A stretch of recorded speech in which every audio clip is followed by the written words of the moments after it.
Hello everyone, welcome back to Dadi ka ख़ज़ाना। गर्मी का season है और गर्मियों में तरह तरह के आम आ रहे हैं। ऐसे में आम से डेज़र्ट बनाना तो बनता है, तो चलिए मैं आपके साथ इस आम से बनने वाले डेज़र्ट की रेसिपी शेयर करती हूँ। तो इसके लिए एक कढ़ाई लेंगे और उसमें 1 टेबलस्पून बिल्कुल थोड़ी सी घी गरम करेंगे और उसमें अपने मनपसंद ड्राई फ्रूट्स रोस्ट करेंगे। मैं यहाँ पर 15 बारीक कटे बादाम घी में रोस्ट कर रही हूँ। आप चाहे तो बिना रोस्ट किए बादाम भी ले सकते हैं, लेकिन रोस्टेड बादाम का टेस्ट और भी बढ़ जाता है।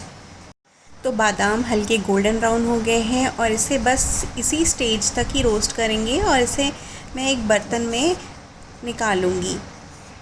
अब इसी कढ़ाई में कुछ किशमिश रोस्ट कर लेंगे। आप चाहे तो किशमिश फ्राई करने के लिए 1 टेबलस्पून घी और ले सकते हैं, या ऐसे भी किशमिश को रोस्ट कर सकते हैं। इस डेज़र्ट के लिए मैं किशमिश और बादाम रोस्ट करके लूँगी और पिस्ता मैं बिना रोस्ट किए बारीक कट करके लूँगी। किशमिश रोस्ट करने में बिल्कुल भी टाइम नहीं लगता और यहाँ पर मुझे लग रहा है कि किशमिश रोस्ट हो गया है। अब इसे भी मैं इस प्लेट में निकाल लूँगी।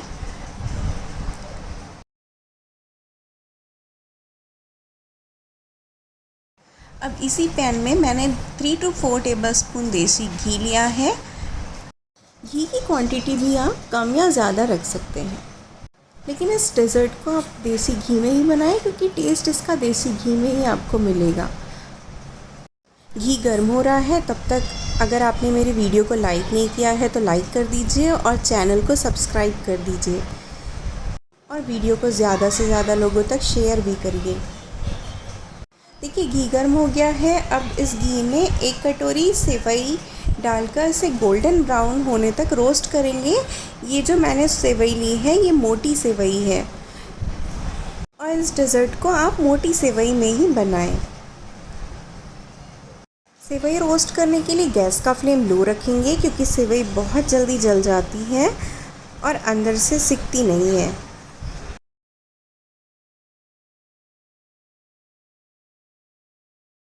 आप देख रहे हैं सेवई का कलर चेंज हो गया है। अब इस स्टेज में सेवई में दूध डालेंगे। सेवई में मैंने 500 ml दूध डाली है जो पहले से पकी हुई है और काफ़ी गाढ़ी है। दूध की क्वांटिटी मुझे थोड़ी कम लग रही है तो मैं इसमें 250 ml फिर से दूध डालूँगी। तो टोटल मैंने 750 ml दूध सेवई में डाली है। अब इसे अच्छे से मिक्स करेंगे और इसे पकने देंगे ताकि सेवई अच्छे से पक जाए और सॉफ्ट हो जाए। इसे पकाते टाइम आपको लगातार चम्मच चलाने की ज़रूरत नहीं है, आप बीच बीच में चम्मच चला सकते हैं। देखिए सेवई पक गई है और दूध गाढ़ी हो गई है। अब इस स्टेज में मैं यहाँ पर 10 चम्मच शक्कर डाल रही हूँ। शक्कर की क्वांटिटी आप कम या ज़्यादा रख सकते हैं। यहाँ पर आपके लिए एक छोटी सी टिप्स है। आपने देखी होगी मेरे शक्कर के डब्बे में लौंग थी, तो शक्कर में लौंग डालने से आपके शक्कर में चींटियाँ नहीं आएगी। गर्मी के दिनों में चींटियाँ भी बहुत घर में आ जाती हैं जो शक्कर के डब्बे में घुस जाती है, तो लौंग रखने से आपके शक्कर में चींटी नहीं आएगी।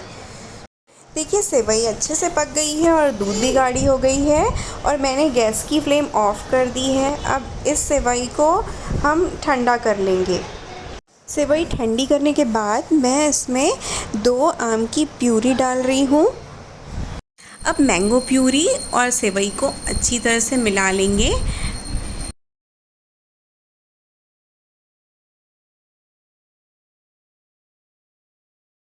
देखिए मैंगो प्यूरी और सेवई मिलने के बाद इसका कलर लाइट येलो सा आ गया है और इसका टेक्सचर बिल्कुल रबड़ी जैसा है। अब मैं इसमें कुछ ड्रॉप्स केवड़ा एसेंस की डालूँगी। केवड़ा एसेंस की जगह इलायची पाउडर या वनीला एसेंस भी आप डाल सकते हैं, उसका फ्लेवर भी बहुत अच्छा आता है।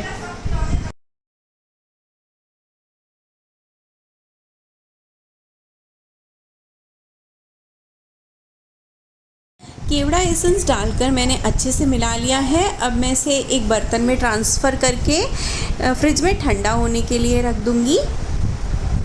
4 से 5 घंटे फ्रिज में रखने के बाद गेस्ट को सर्व करने से पहले इसकी गार्निशिंग करेंगे।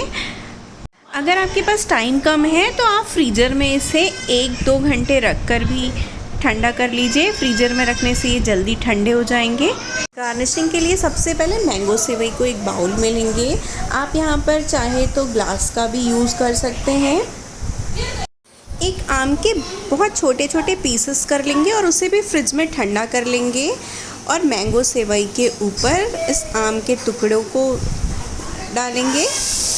आम के पीसेस को भी ठंडा करना बहुत ज़रूरी है, अदरवाइज़ ये ठंडा गरम अच्छा नहीं लगेगा, इसलिए आम को भी ठंडा ज़रूर करें। आम के पीसेस डालने के बाद आप इसमें अपने मनपसंद ड्राई फ्रूट्स के टुकड़े डालकर सर्व कर सकते हैं। अब मैं इसके ऊपर जो मैंने घी में रोस्ट करके कटे हुए बादाम और किशमिश रखे थे वो मैं डालूँगी। आप चाहे तो इसे बिना घी में रोस्ट करे भी डाल सकते हैं, लेकिन घी में रोस्ट करने से इसका टेस्ट और बढ़ जाता है। ड्राई फ्रूट्स आप अपनी पसंद से ले सकते हैं। आप चाहे तो इसमें काजू भी डाल सकते हैं। अब मैं इसके ऊपर कुछ कटे हुए पिस्ता डाल रही हूँ और बस ये सर्व करने के लिए रेडी है। रेसिपी अगर अच्छी लगी हो तो आप लोग भी इस डेज़र्ट को ज़रूर ट्राई करिए। Thanks for watching my video.